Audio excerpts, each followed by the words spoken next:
اچھا یہاں پہ یہ بات ذکر کرنا ضروری سمجھتے ہیں، وہ یہ کہ آپ صلی اللہ علیہ وسلم جب مکہ میں فاتحانہ شان سے داخل ہو رہے تھے تو نبی پاک صلی اللہ علیہ وسلم اونٹنی پر سوار تھے،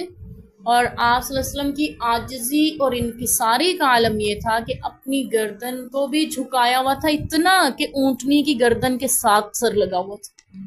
کہیں تکبر نہ پیدا ہو جائے، رعونت نہ آ جائے۔ ہمارے ہاں کوئی داخل ہوتا ہے کسی فاتح ملک میں، فاتح علاقے میں، تو مفتوح علاقے میں، جس کو فتح کر لیا اس کی اکڑ کیا ہوتی ہے، اس کی چال کیا ہوتی ہے۔ تو نبی پاک اتنی بڑی کھلی فتح کے بعد بھی اس قدر عاجزی سے داخل ہو رہے ہیں اور اللہ کی تعریف کے کلمات پڑھتے ہوئے جا رہے ہیں کہ اللہ نے اکیلے نے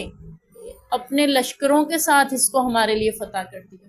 اللہ اکیلے کی بادشاہی ہے، اسی کی سب بڑائی ہے۔ یعنی آپ صلی اللہ علیہ وسلم اللہ کی تعریف کی بڑائی بیان کر رہے ہیں، تو یہ کلمات دہرائے بھی جاتے ہیں جب عمرہ کر رہے ہوتے ہیں، سعی کر رہے ہوتے ہیں، جو آپ صلی اللہ علیہ وسلم مکہ میں داخل ہوتے ہوئے پڑھ رہے تھے۔